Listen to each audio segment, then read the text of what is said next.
Es un gusto recibirlos desde los estudios de Trimax Media en Montevideo, Uruguay, en la pantalla de BTV, para un programa más de Compromiso Salud. Doctor Eduardo Bianco, ¿cómo anda, doctor?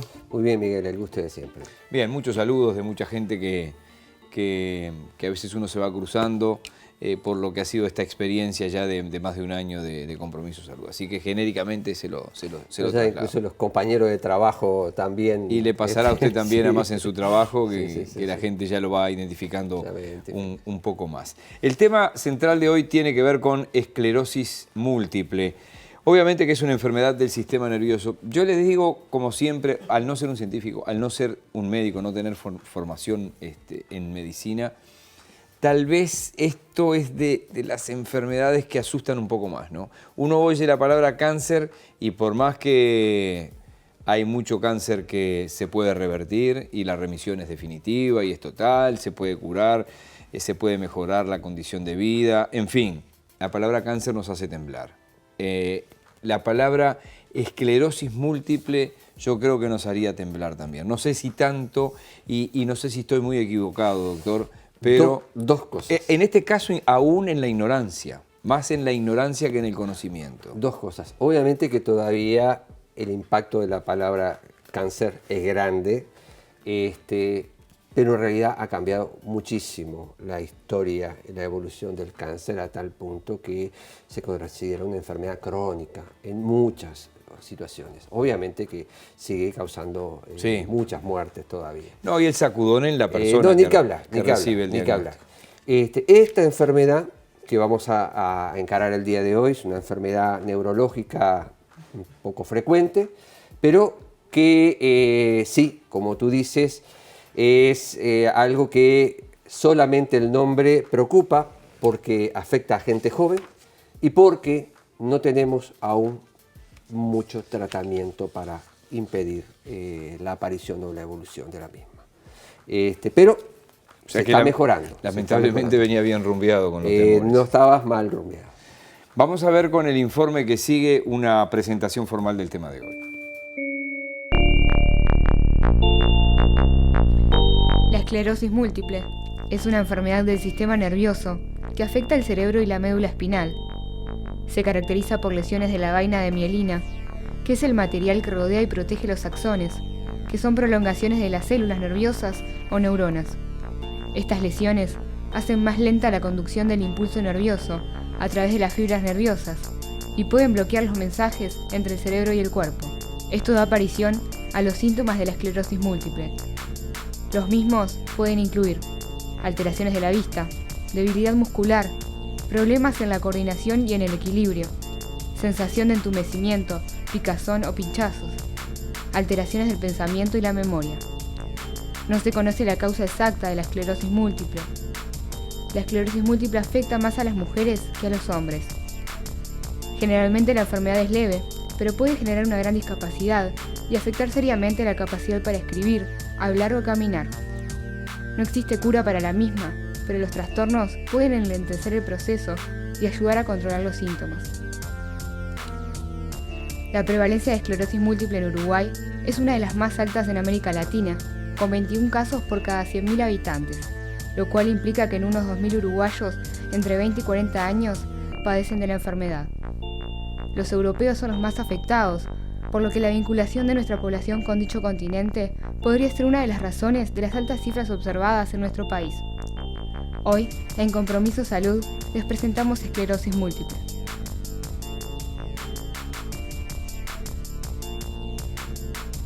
Estamos de regreso después de esta presentación formal del programa de hoy. Ustedes saben que nuestro Twitter es @saludcompromiso. Si no lo es, si no lo sabían, les invitamos a que nos sigan a través de allí, de esta vía de comunicación, porque se van a enterar allí los temas que tratamos, el día y la hora que salimos aquí en BTV Uruguay. Y Compromiso Salud UY, compromisosaludui@gmail.com es nuestro correo electrónico para que ustedes nos propongan, nos sugieran, consulten. Recuerden que a veces un correo electrónico con algún tema específico genera un programa entero como tantas veces. Vamos a hacer la primera pausa y seguimos profundizando en esclerosis múltiple, el tema central de hoy.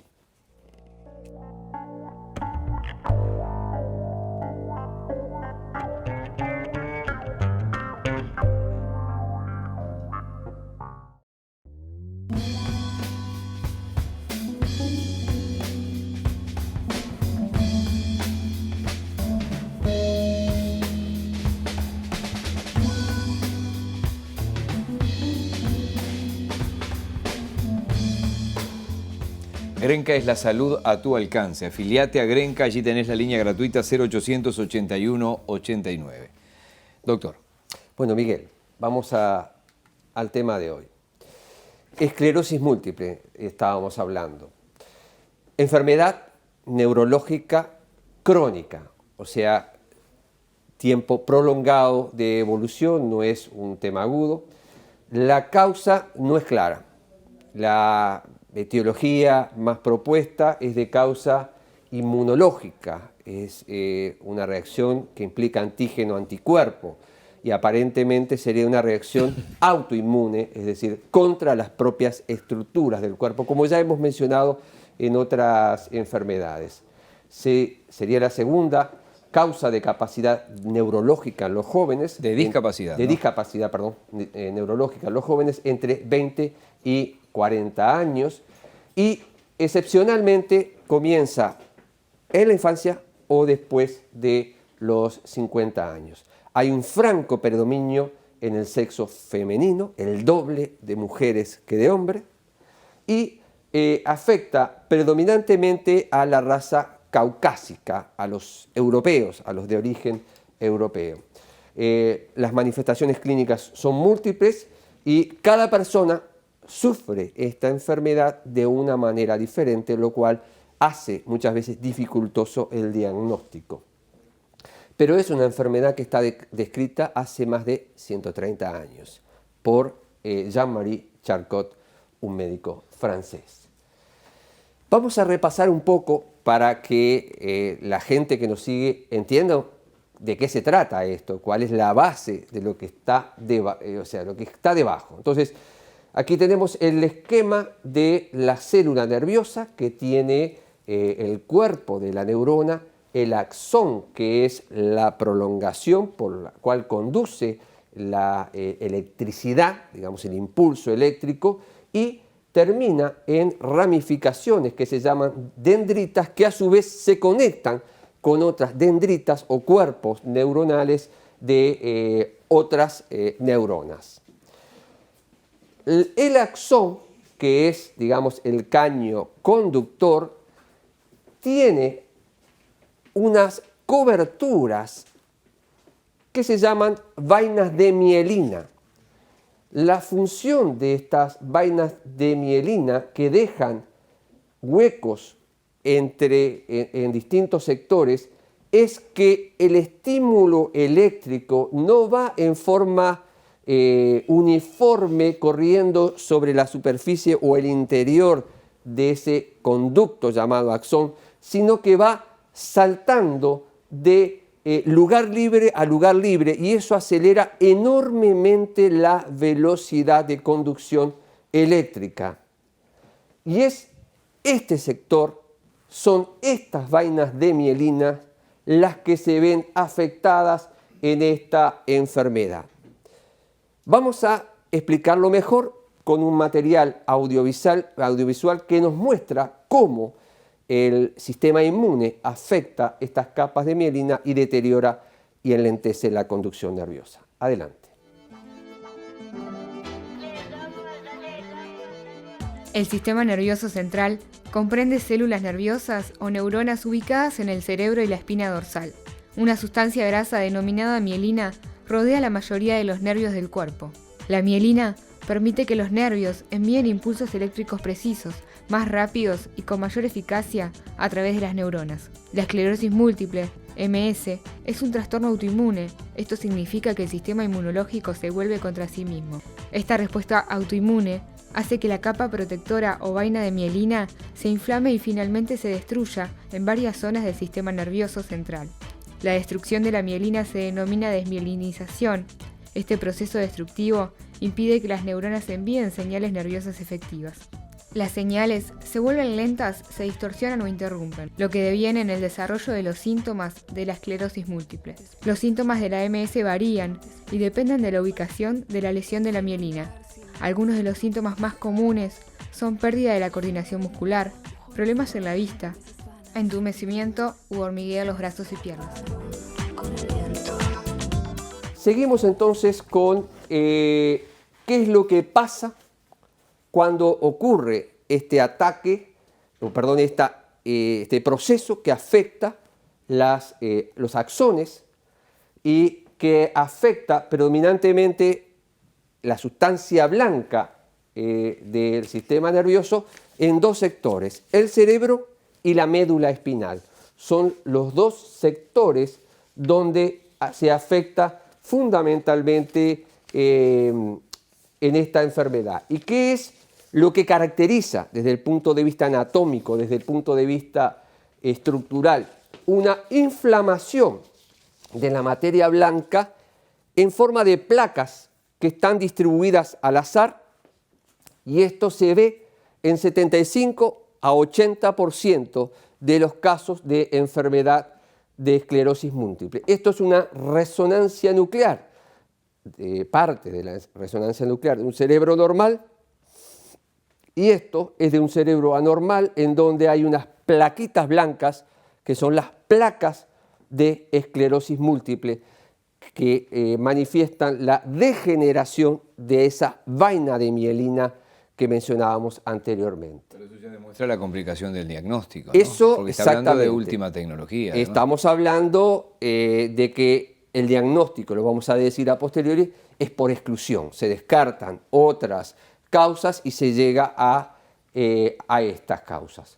¿Cuáles son las causas que producen esto? Como dijimos, no hay una causa clara, hay una interacción de factores genéticos, habría una cierta predisposición familiar y factores ambientales que inciden. Y me llamó la atención porque yo estoy en el tema del tabaco hace mucho tiempo y no había leído nada, esto es una información relativamente reciente, que el tabaquismo favorecería la aparición de este tipo de problema, pero no empeora a quienes ya lo tienen.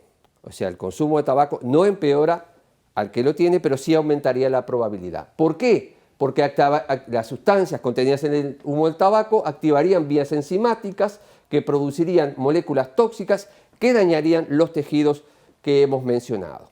Pero también la alimentación, dietas ricas en sal, pueden alterar un glóbulo blanco específico llamado linfocito Th17, que sería un agente causante de gran importancia en el daño que se observa en este leucocito en la esclerosis múltiple. Los bajos niveles de vitamina D también podrían influir en el desarrollo de los empujes y fundamentalmente lo que se menciona son las infecciones virales y un virus específico, el virus de Epstein-Barr, el de la mononucleosis infecciosa, podría ser un estimulante del desarrollo de esta enfermedad. El cuadro clínico es variado. Hay múltiples síntomas y no todas las personas tienen todos estos síntomas. Y cada persona tiene una forma diferente de expresar clínicamente esta enfermedad, lo cual no hace fácil el diagnóstico. Sí, obviamente, todo lo que estoy viendo ahí. Claro, porque esto lo puede tener cualquier persona, teóricamente, pero el tema es cómo integrarlo en un cuadro que represente esta enfermedad. Lo más frecuente es una fatiga y debilidad muscular. Ese es el síntoma predominante y más frecuente. A veces se observa espasticidad, la persona se pone rígida por momentos. Puede haber deterioro de los sentidos, tacto, dolor, la percepción del dolor, de la temperatura, y a veces se siente dolor en esta enfermedad que puede ser de moderado o severo. Puede comprometer la coordinación muscular y el balanceo de los brazos en algo que se llama ataxia, y puede generar distintas otras alteraciones de funcionamiento corporal, incluido alteraciones cognitivas. El diagnóstico, como dijimos, no es sencillo, es por exclusión de otras causas.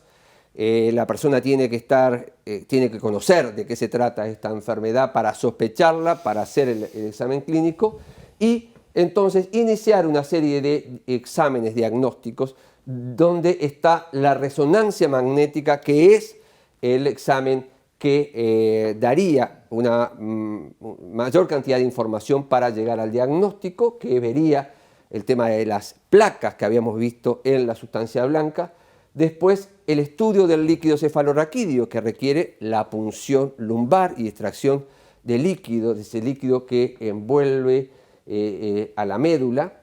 Y hay también pruebas fisiológicas, se llaman potenciales evocados, en donde se estudia la respuesta del sistema nervioso ante estímulos visuales, auditivos, etcétera, etcétera.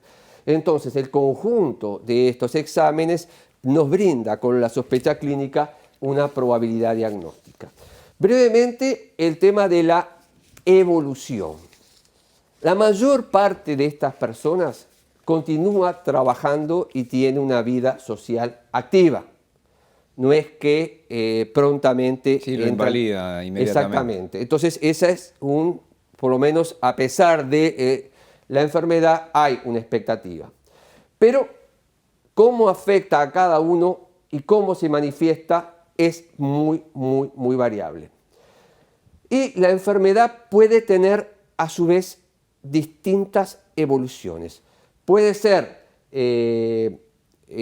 evoluciones en brotes de entrada, o sea, hago un empuje, quedo relativamente bien y vuelvo a hacer un empuje en el futuro, o bien de entrada lo hace en forma progresiva y va deteriorándose sus capacidades. Y dentro de eso, a su vez, que esta es la forma menos frecuente, la progresiva, 10 a 15%. Pero después, en la evolución, se puede agregar en la forma progresiva una forma intermitente sobre la progresiva, y en la intermitente puede haber una leve deterioro entre empuje y empuje. Eso es en líneas generales con respecto a la evolución.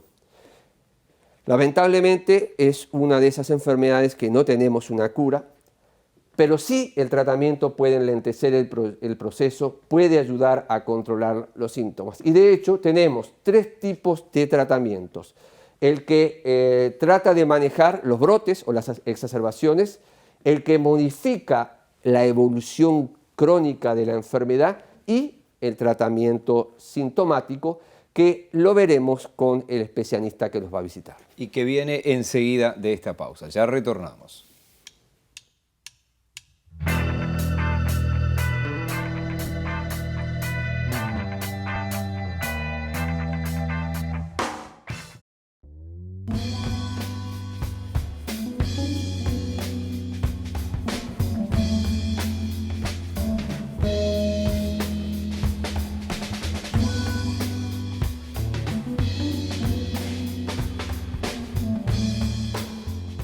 Grenca es la salud a tu alcance. Afiliate a Grenca, allí tenés la línea gratuita 0800 81 89. Doctor. Bueno, Miguel, vamos al tema de hoy. Esclerosis múltiple, estábamos hablando. Enfermedad neurológica crónica, o sea, tiempo prolongado de evolución, no es un tema agudo. La causa no es clara.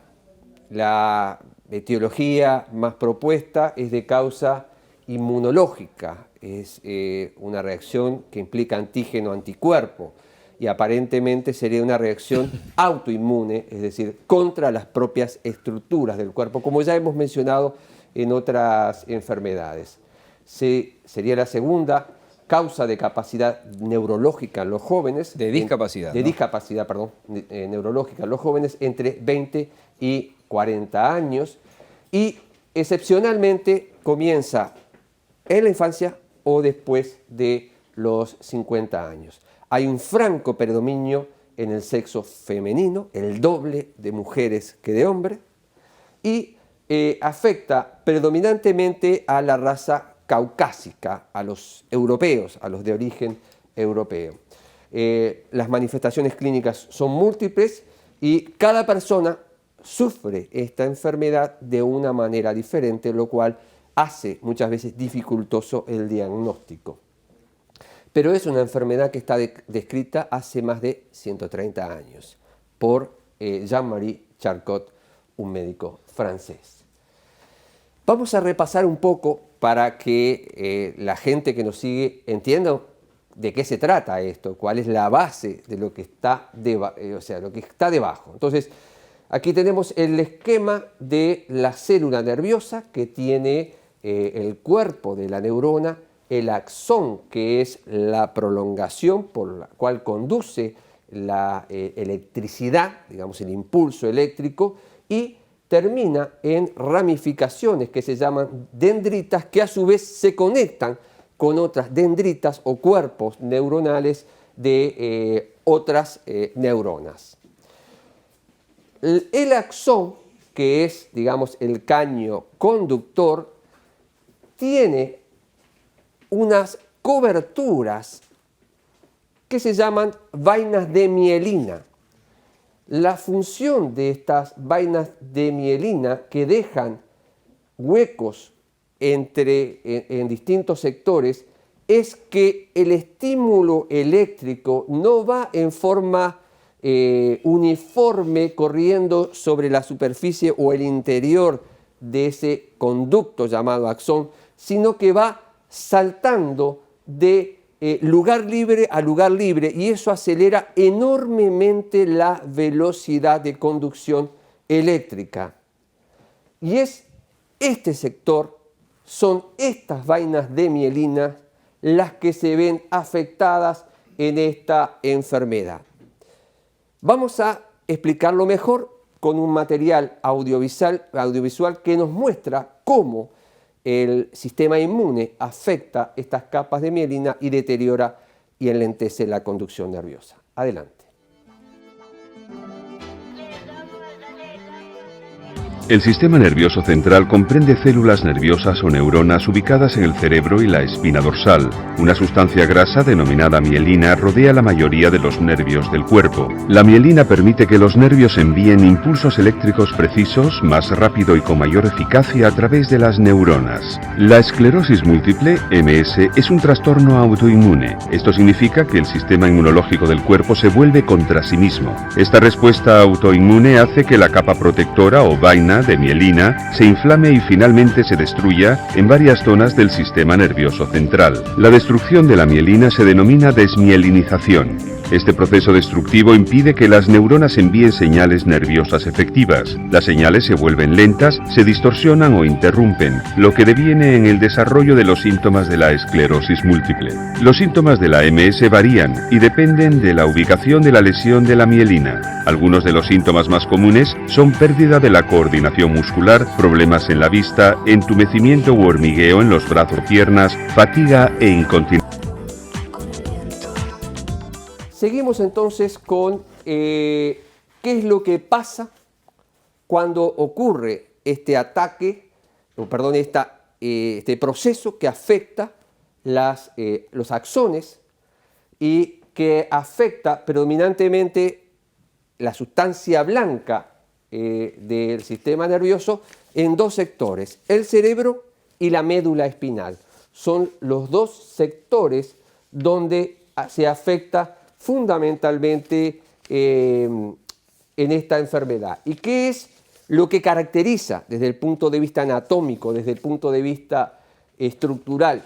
Una inflamación de la materia blanca en forma de placas que están distribuidas al azar, y esto se ve en 75 a 80% de los casos de enfermedad de esclerosis múltiple. Esto es una resonancia nuclear, parte de la resonancia nuclear de un cerebro normal, y esto es de un cerebro anormal en donde hay unas plaquitas blancas que son las placas de esclerosis múltiple que manifiestan la degeneración de esa vaina de mielina que mencionábamos anteriormente. Pero eso ya demuestra la complicación del diagnóstico, ¿no? Eso, porque está hablando de última tecnología, ¿no? Estamos hablando de que el diagnóstico, lo vamos a decir a posteriori, es por exclusión. Se descartan otras causas y se llega a estas causas.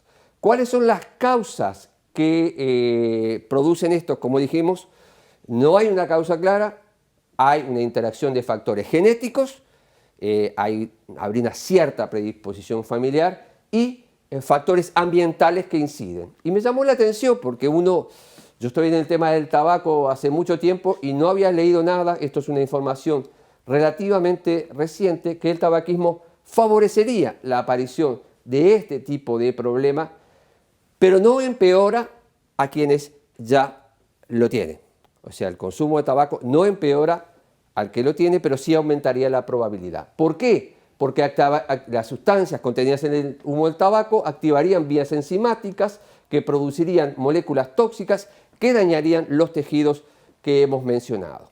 Pero también la alimentación, dietas ricas en sal, pueden alterar un glóbulo blanco específico llamado linfocito Th17, que sería un agente causante de gran importancia en el daño que se observa en este leucocito en la esclerosis múltiple. Los bajos niveles de vitamina D también podrían influir en el desarrollo de los empujes y fundamentalmente lo que se menciona son las infecciones virales y un virus específico, el virus de Epstein-Barr, el de la mononucleosis infecciosa, podría ser un estimulante del desarrollo de esta enfermedad. El cuadro clínico es variado. Hay múltiples síntomas y no todas las personas tienen todos estos síntomas. Y cada persona tiene una forma diferente de expresar clínicamente esta enfermedad, lo cual no hace fácil el diagnóstico. Sí, obviamente, todo lo que estoy viendo ahí. Claro, porque esto lo puede tener cualquier persona, teóricamente, pero el tema es cómo integrarlo en un cuadro que represente esta enfermedad.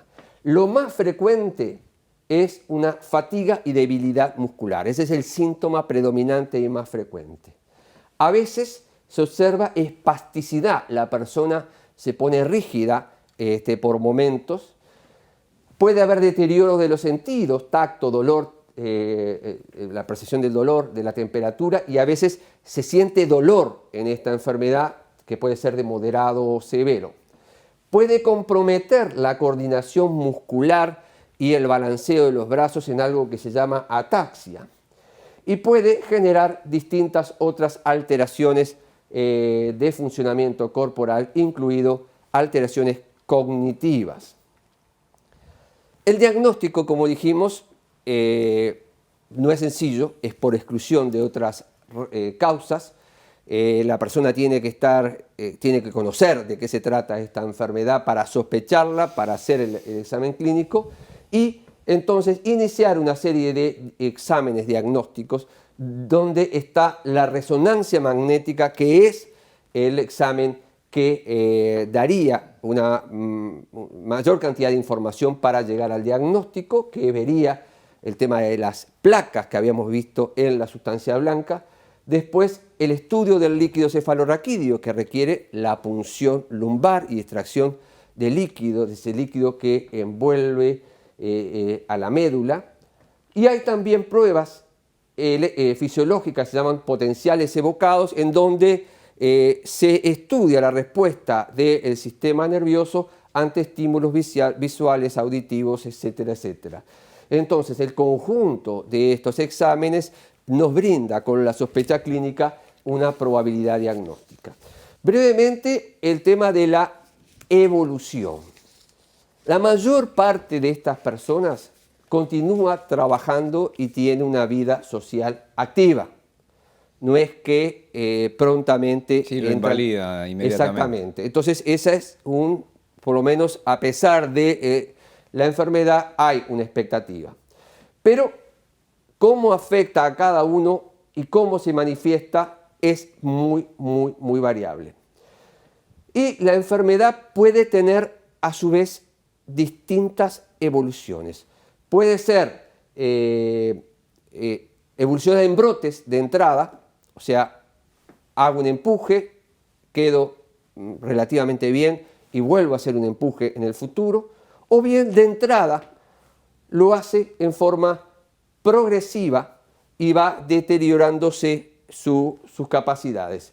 Y dentro de eso, a su vez, que esta es la forma menos frecuente, la progresiva, 10 a 15%. Pero después, en la evolución, se puede agregar en la forma progresiva una forma intermitente sobre la progresiva, y en la intermitente puede haber una leve deterioro entre empuje y empuje.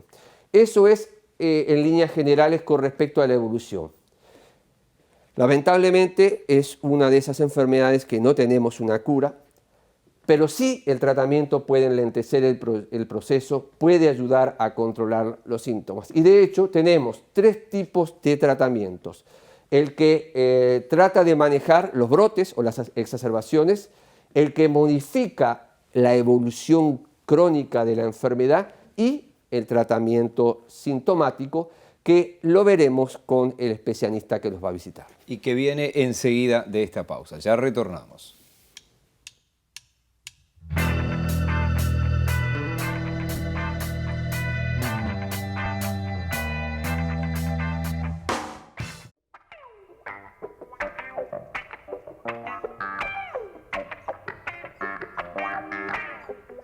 Presenta este espacio Aliviol Sport y Chao Dolores.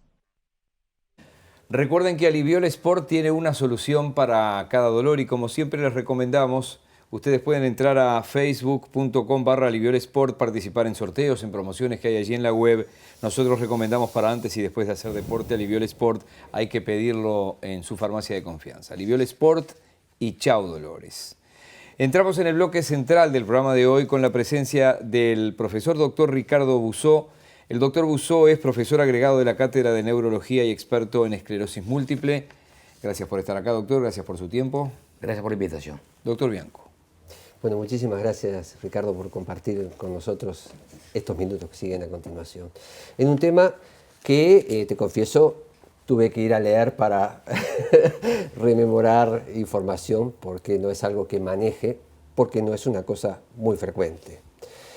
¿Cuál es la frecuencia o qué cantidad de casos tenemos en Uruguay, estiman ustedes los expertos? Hay un estudio muy preciso hecho por el Instituto de Neurología, la Cátedra de Neurología, ya tiene varios años, y que se controla la cifra de los pacientes que hay. El Uruguay tiene 22 casos cada 100.000 habitantes. Es la prevalencia más alta de toda América Latina. Supera a los países vecinos, Argentina, Brasil, Chile, la más alta. 22 casos por cada 100.000 habitantes. Esto fue presentado, se hizo un estudio de campo hace muchos años, que hizo la Cátedra de Neurología con un estudio en la Villa del Cerro, pues se expandió al resto del país. Y eso ha sido presentado en muchos lugares, ese estudio, y siempre llama la atención el país porque tiene una prevalencia de enfermedad muy parecida, por ejemplo, a la que tiene España e Italia. Y la explicación es que genéticamente seguramente la ascendencia... Es donde no me quiero parecer al primer mundo y nos está pasando en muchas enfermedades. Es muy parecido. Sí. En realidad se dice que nosotros nos parecemos mucho a la prevalencia más de España que de Italia. Es decir, pero es una enfermedad neurodegenerativa muy frecuente en los jóvenes. Es decir, ustedes saben que en general entre los 20 y los 40 años es la incidencia mayor, aunque hay en los niños también, y hay en las personas de edad más elevada, pero generalmente los 20 a 40 años con un promedio significativo entre los 18 y 25 años. La esclerosis múltiple es una enfermedad que representa un desafío.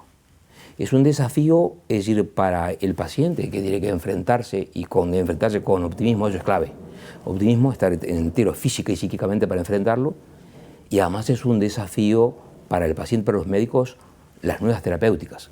Porque como la opción creció tanto, y en los últimos 20 años aparecieron nuevos medicamentos, pero en los últimos 5 o 6 otros, un gran número de fármacos aparecieron, entonces hay que saber cómo optimizar, cuál es el mejor tratamiento para cada paciente. Eso es bueno, tener varios recursos para esta enfermedad, ¿no? Una enfermedad que es una enfermedad degenerativa, inflamatoria, es decir, ya te decía que la inflamatoria es inflamatoria y degenerativa del sistema nervioso central, cerebro y la médula, progresiva, es decir, que tiene indiscutiblemente a esa edad sobre todo una repercusión física, psicológica, social, laboral y, por qué no decirlo, un impacto sobre los sistemas de salud, por la parte económica. Es una enfermedad considerada enfermedad cara, pero es una enfermedad que el advenimiento de las nuevas drogas ha determinado que pueden cambiar no solamente las recaídas, las agravaciones transitorias de la enfermedad, sino cambiar el destino de la enfermedad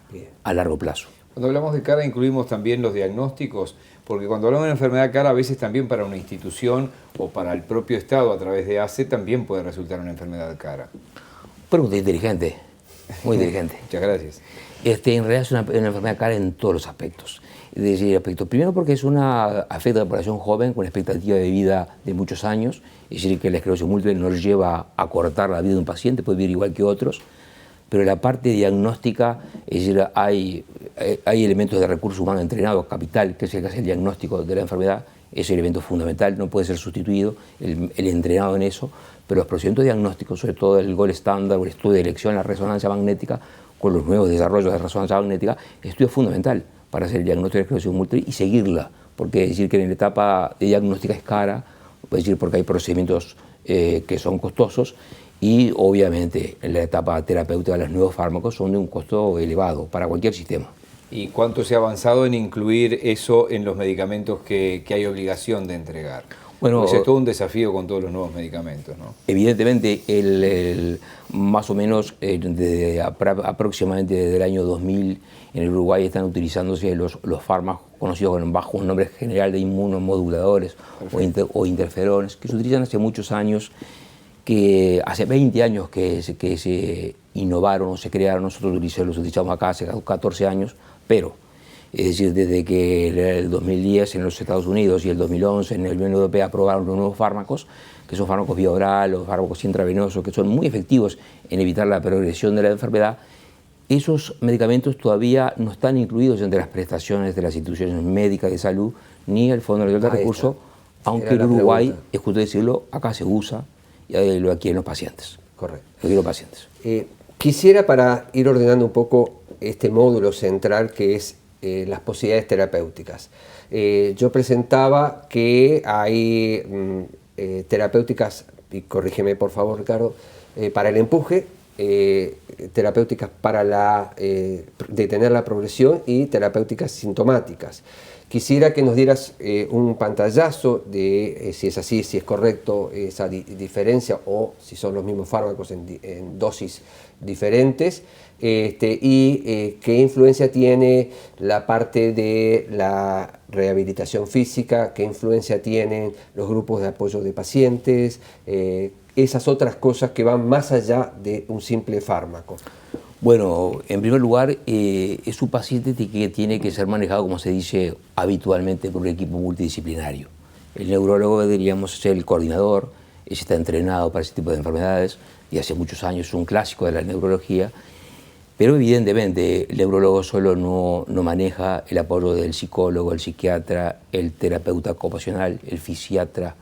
El apoyo de las organizaciones de los pacientes es fundamental, es decir, porque son los que lideran, muchas veces empujan el desarrollo y la contención de los pacientes. Pero evidentemente hay dos aspectos en el tratamiento de una enfermedad de esta naturaleza.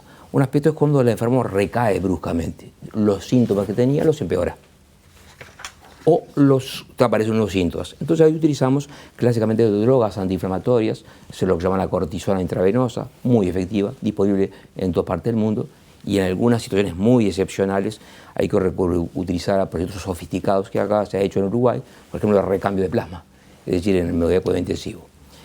Pero eso es para el tratamiento de los empujes, de la agravación, pero salió el paciente de ese episodio y su enfermedad sigue, por eso se dice, la esclerosis múltiple se utiliza el sinónimo, la enfermedad que nunca duerme. Dice, está bien el enfermo, no está bien, porque el proceso inflamatorio sigue por dentro. Y como el proceso inflamatorio sigue por dentro, entonces ahí hay que utilizar drogas que modifiquen la evolución, un destino que no es inevitable.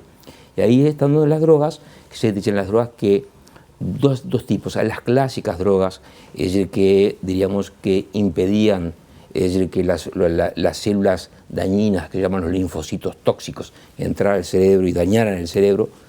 Bueno, muchas drogas como se usaban los inmunomoduladores, un ejemplo son los interferones, frenaban ese pasaje de células. Pero también bajaban la inmunidad de la enfermedad. Y ahora el advenimiento de las nuevas drogas, tanto vía oral como intravenosa, las intravenosas para enfermedades graves, pero las vía oral que son bastante efectivas, lo que tienen no destruyen esas células, las atrapan. O sea, las atrapan y las guardan como si fuera una caja fuerte en el ganglio linfático. Y si yo por algún motivo después quiero restituirle esos linfocitos que se los secuestré al paciente y que le hacía daño, suspendo la medicación y en 4 semanas aproximadamente aparece todos en sangre. O sea, el impedir, sobre todo, secuestrar linfocitos T o los malos de la película. No tenía conocimiento de ese tipo de mecanismo de acción de fármaco. Las nuevas drogas son las primeras drogas que ahora actúan directamente sobre el sistema inmunitario. Ya están actuando directamente sobre la inmunidad. Es decir, actúan directamente sobre el que provoca el daño, lo atrapan. Algunas, lo que se usaban antes, los destruían, pero al destruirle mejoran la esclerosis múltiple, pero agravan su enfermedad. Estas los atrapan y realmente los estudios que hay en toda parte del mundo demuestran que hay, para las drogas clásicas, las nuevas tienen más del 50% de efectividad que las clásicas. Hemos mejorado entonces la calidad de vida y la evolución de esta enfermedad, de estos pacientes, aunque no tengamos una cura de la enfermedad. ¿Es así entonces? En realidad es así, es decir, porque los que vivimos en la época previa a todas estas drogas nos limitamos específicamente a tratar las agravaciones transitorias y mirar lo que pasaba, pero hoy ya no basta eso. Eso basta tratar eso que le pasó inmediatamente y hacer algo que tuerza el destino de esa enfermedad.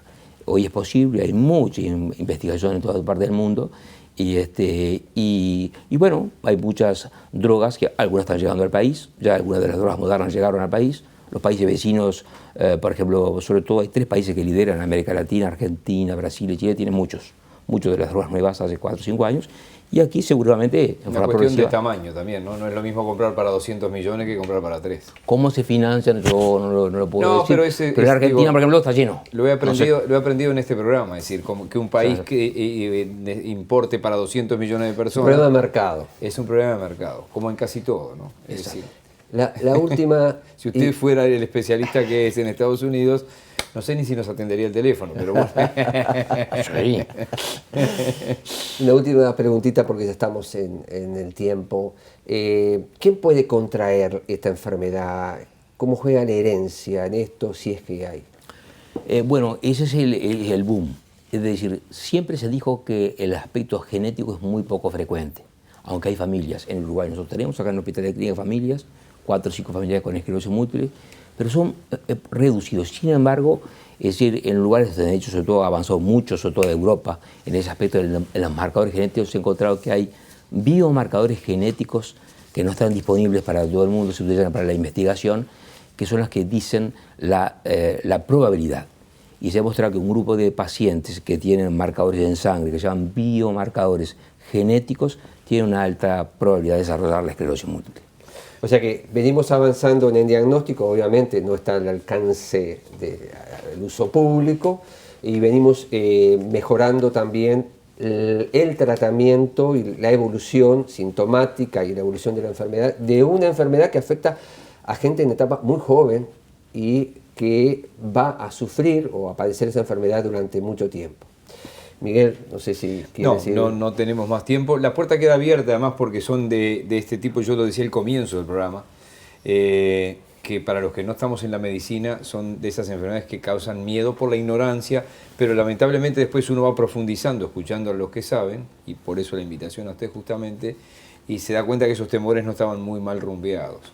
Pero como usted dice, desde el que atiende directamente la enfermedad, como es el caso suyo, hasta los grupos de apoyo en el último eslabón de la cadena, haciendo que la motivación del enfermo ayude en la recuperación, en el mantenimiento y que cumplan los tratamientos. En fin, como todo, esperemos que le vaya llegando a los que no pueden comprarlos necesariamente los medicamentos que hoy hay. Eso es un poco también... Sí, es el esfuerzo de la comunidad. De la comunidad del país. Y bueno, ya vaya que el Fondo Nacional de Recursos, que tiene muchas cosas que no están obviamente en el Vademecum, pero se habrá ayudado, a diferencia de otros países que copian un poco el modelo o intentan copiarlo. Profesor, le agradecemos por hoy. Muchísimas gracias. Gracias por la invitación.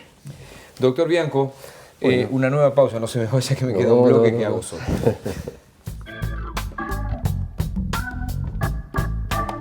Presentó este espacio Aliviol Sport y Chao Dolores.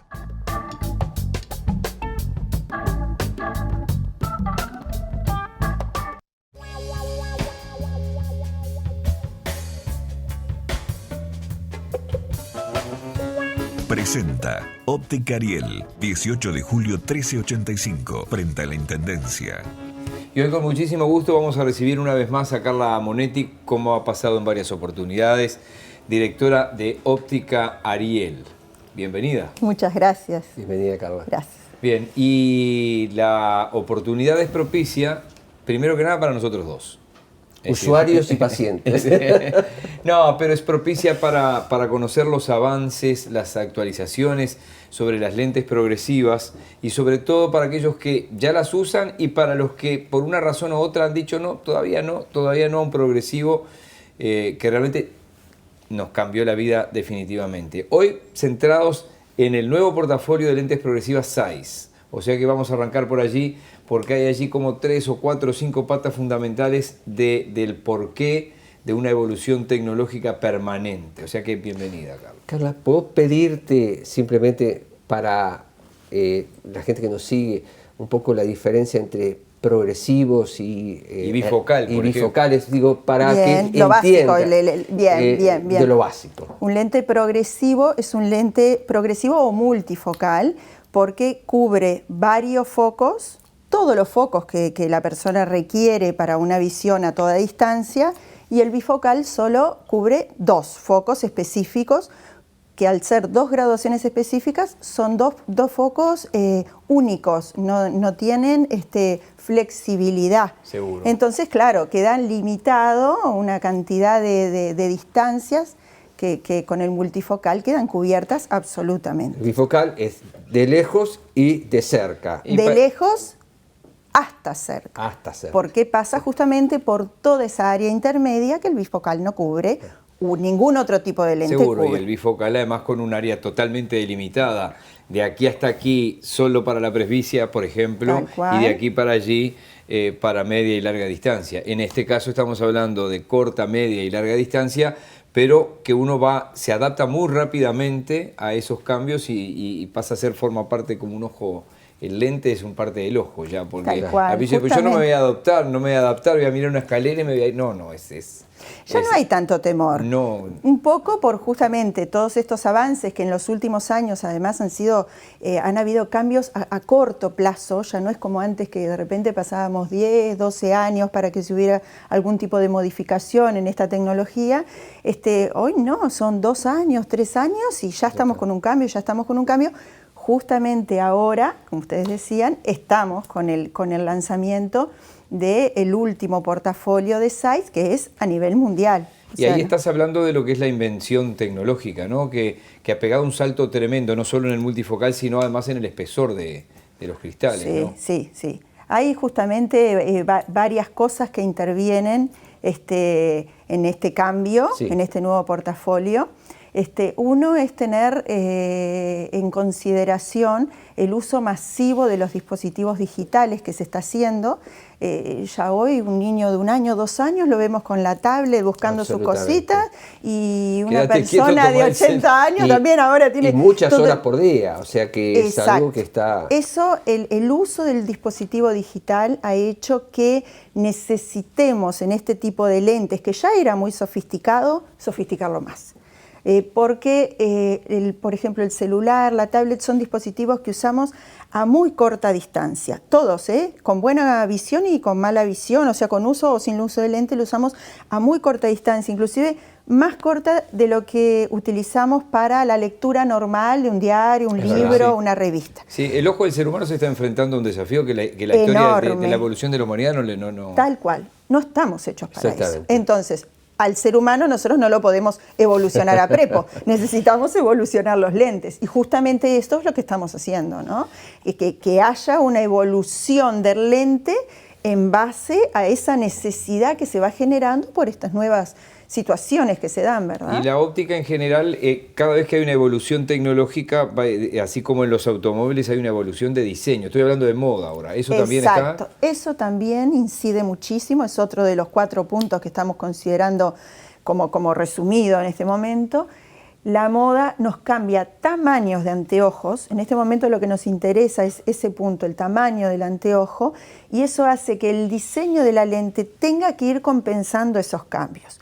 Porque el movimiento del ojo natural tiene ciertos límites de ángulo, y está relacionado con la fisonomía inclusive del rostro de la persona, pero el tamaño del lente va cambiando. Entonces no es lo mismo el diseño que uno tiene que hacer, o que se puede hacer usando esta nueva tecnología para un anteojo grande que para un anteojo pequeño, inclusive teniendo en cuenta lo que la persona usaba anteriormente.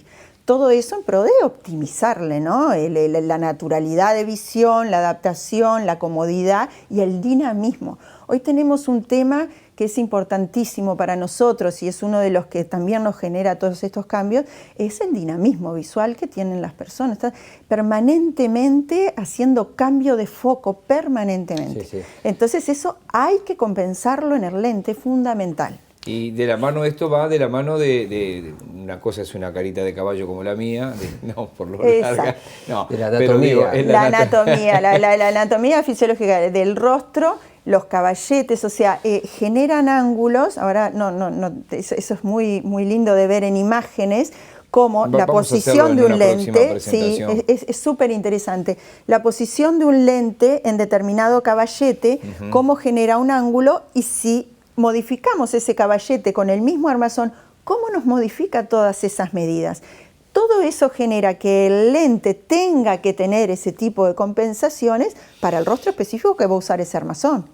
El armazón es único, la persona es única, tenemos que jugar con la lente para que el desarrollo de ese progresivo sea óptimo en esa condición, ¿no? O sea que no solamente vamos a tener teléfonos inteligentes, sino lentes inteligentes. Tal cual, los lentes en realidad ya son inteligentes. Y que en realidad sí. Sí, claro que sí. ¿Y cuánto juega, si es que juega, ¿no? La actividad de cada persona? Porque bueno, puede tener la misma... el cuarto punto. Es el cuarto punto. Es fundamental saber, y eso es parte del contacto que uno tiene, el tiempo que le tiene que dedicar a la persona en interiorizarse qué actividades tiene, qué distancias prioriza en su actividad en el día. Una persona puede estar horas leyendo y otra de repente nunca está leyendo, nunca o casi nunca está leyendo y pasa horas en un monitor, y otra persona de repente pasa horas conduciendo. O sea, hay que tratar de ver dentro de las actividades cuál es la que es prioritaria en cuanto al esfuerzo visual que esa persona hace para poder también por ahí optimizar el lente, ¿no? La óptica es tu vida porque te has criado allí. Digo, cuando hablo de la óptica casi que hablo de la ciencia óptica. Como nunca antes, un par de lentes es tan personalizado en tantas cosas. Exacto. En este momento, antes que era... ya hablamos el año pasado de lo que son las lentes personalizadas, pero hoy con esta nueva cartera, toda la gama está tomando beneficios como para que la personalización ya llegue a muchos más diseños. Antes hablábamos de un diseño personalizado y hoy estamos con beneficios en distintos diseños que lo va llevando a perfeccionarse mucho más y justamente pensar en cada individuo como único, ¿no? No, es fantástico, uno ya, como decía, como usuario, paciente, como tú lo llames, nota con su dependencia, por lo menos la mía, diaria y continua a la lente, que bueno, la necesidad que tenemos, bueno, quiero que cada vez me vayan ayudando mejor. A cumplir todo eso que tú has dicho, digo, cada vez más aparatos, también el tema de la moda, que uno tiene... Y un desafío para ustedes como técnicos, claro, además, ¿no? Sí, claro, para nosotros igual es divino, claro, es realmente espectacular poder contar con esto. Pero también hay una inversión de las empresas y... Sí, se habla siempre de inversiones muy grandes porque además también los equipos que vamos necesitando son cada vez más complejos, digo, pero realmente es gratificante poder ir incorporando todo esto y a mí lo que me encanta es estar a la par del resto del mundo. Eso es bueno. El que hoy Zeiss esté lanzando este portafolio y se esté lanzando en todo el mundo, sí, es un orgullo para nosotros, porque no somos más tercer mundo. Es Alemania y es acá en el mismo momento. Hoy tenés lo mismo que tiene Berlín este mismo día. Exacto. Entonces, eso son cosas, por lo menos para el que está en el tema, yo creo que para todo el mundo, porque el que lo va a aprovechar, que es el usuario, también tiene que ser algo. Hoy ya la gente no está pensando, me voy a ir a hacer un lente sofisticado a Alemania, porque en realidad sé que allá hay cosas. No, hoy lo podemos hacer acá, sin ningún tipo de limitación, o sea, con todo. Es así. Deja un buen mensaje, un mensaje positivo con esta nueva propuesta. Es así, y como lo tiene claro el Ministerio de Salud Pública a través de las disposiciones vigentes y también las intendencias y sobre todo la Intendencia de Montevideo, la tentación de comprar algo para mirar debe durar 2 segundos. Digo, Sí. la óptica instalada y el técnico instalado es donde hay que comprar obviamente los lentes, y sobre todo para los más chiquitos. Yo a veces veo a algunos niños chiquititos, unos lentes de plásticos oscuros. Como decía el brasileño, señora Mamain, no, sáquele ese plástico, vaya a una óptica, si quiere, que pueden obviamente recomendarle, obviamente siempre antes de la óptica, y ustedes lo recomiendan también, el oftalmólogo, el oculista, claro, y después allá, pero no, esos lentes no, para el grande ni que hablar, pero para el chiquito no. Muchísimas gracias. Bueno, gracias a ustedes, un placer. Doctor, que no lo vea vendiendo lentes en la calle porque me lo llevo. Muchísimas gracias, doctor. No, gracias a ti. Y a ustedes también desde los estudios de Trimax Media. Los esperamos la semana que viene en la pantalla de BTV. Recuerden, @saludcompromiso nuestro Twitter, compromiso salud UY, compromiso salud UY, @gmail.com nuestro correo electrónico. Que pasen bien.